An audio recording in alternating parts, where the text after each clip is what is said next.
dusty old city bus stop, late evening.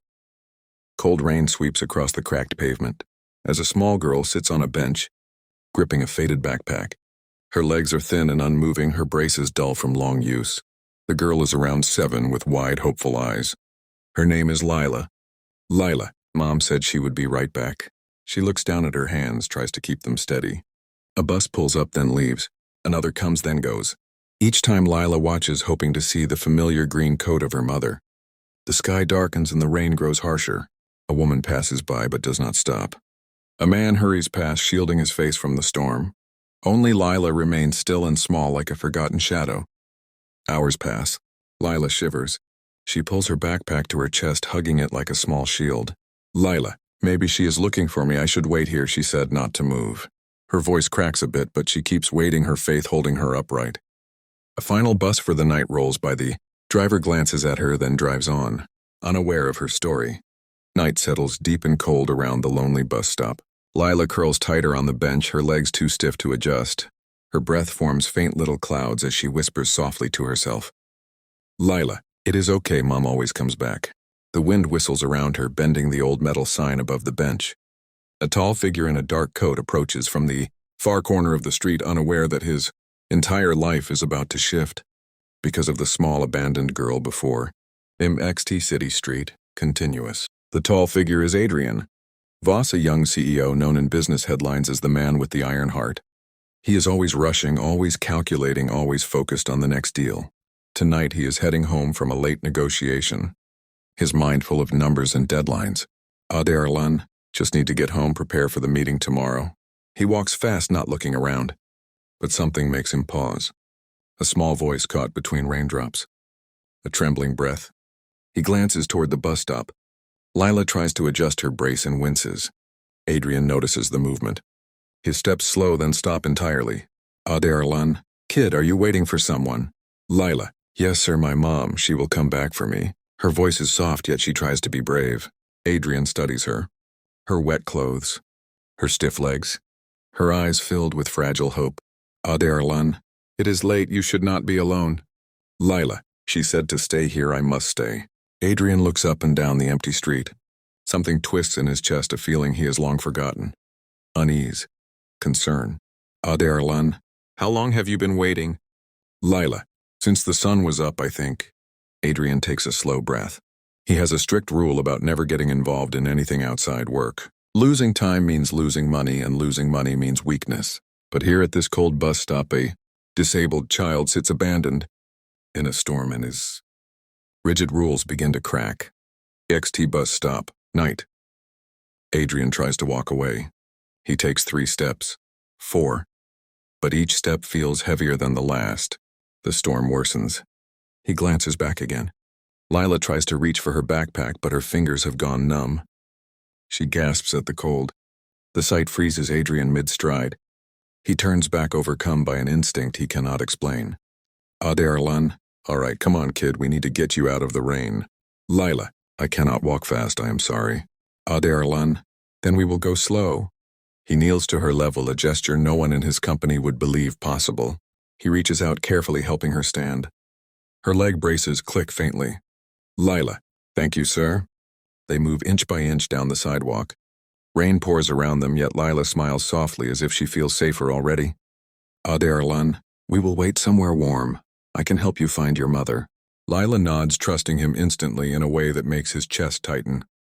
They reach his car. Adrian hesitates again, hands on the door handle. Bringing a child into his car is against every personal boundary he has built. But leaving her out here is impossible. He opens the door, helps her inside, closes it gently.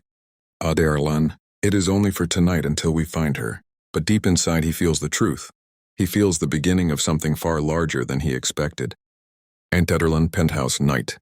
The elevator dings open to reveal a sleek penthouse filled with minimalist furniture and polished floors. Adrian never lets people inside, not even his closest employees. Yet tonight he carries a soaked, shivering child past the shining marble foyer. Lila looks around in awe. Lila, this place is huge, it feels like a cloud. Aderlan, it is just a place to sleep. He gives her a warm blanket and sets a mug of hot chocolate in front of her. She wraps both hands around it. Lila, Do you live alone? Adarlan. Yes. Lila. Does it feel lonely? The question hits Adrian harder than he expects.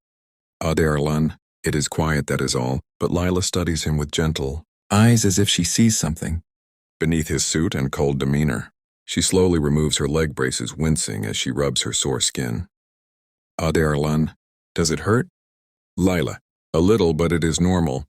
Adrian sits across from her, unsure what he is supposed to say. He is used to boardrooms and strategies not comforting a child. Lila. Thank you for helping me. Adarlan. Anyone would have done the same. Lila shakes her head softly. Lila. No, not everyone stops. He has no answer. Outside, the storm rages. Inside, something else begins, something neither of them can name. In penthouse kitchen, morning. Sunlight spills through the tall windows. Lila sits at the table, swinging her legs slightly, though each swing causes a faint tremor. Adrian stands by the stove, raising an eyebrow at the pan in front of him. Adarlan. I have not cooked in years, but here. He places a plate of uneven pancakes before her. Lila beams. Lila. They look perfect. Adrian tries not to show the small spark of pride that flickers across his face. As Lila eats, she hums softly, a light little tune that feels too warm for the cold, sharp penthouse. Adrian watches her, unsure why the sound stirs something in him. Lila, will we look for my mom today? Adarlan. Yes, we will call the police and check bus station cameras. Lila nods, trusting him completely. But as he watches the brave, soft-faced girl across the table, Adrian feels a strange fear rising. A fear that finding her mother might mean losing something he never knew he needed. EXT City Police Station, day. Adrian and Lila arrive at the station. Officers listen to his report. Lila clutches his coat sleeve tight, sensing the tension around them.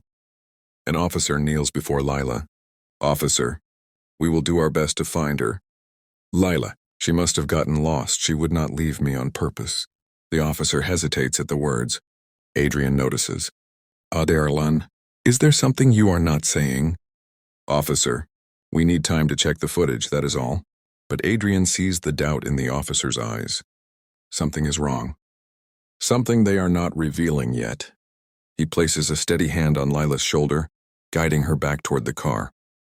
Lila, did I do something wrong? Adarlan, no, you did nothing wrong. She nods, yet her eyes dim with confusion. Adrian clenches his jaw. He is used to solving problems with money and precision, but this problem is tangled with pain and hidden truths, and he feels a fierce, unfamiliar need to protect her from what may come. Into Adarlan office, evening. Adrian sits at his desk, accessing private legal channels. He finds something, a file, one tied to Lila's mother. His eyes scan each page and his breath tightens. Adrian. So that is why she was left there. He closes the screen as Lila enters the room, slowly, her braces clicking. Lila, are we going out again? Adarlan. Soon, yes. Lila tilts her head, sensing his shift in mood. Lila, is something bad happening? Adrian forces a calm tone. Adarlan, we will figure it out together. But inside, he knows the situation is far more dangerous than he expected. The abandoned bus stop was not an accident, and the mother is not missing. Int penthouse, night. Adrian stands by the window overlooking the city lights, wrestling with a war inside himself. He never wanted connections, never wanted responsibility beyond his empire. Yet here he is guarding a child who has turned his cold, structured world into something warm and frightening. Lila approaches slowly.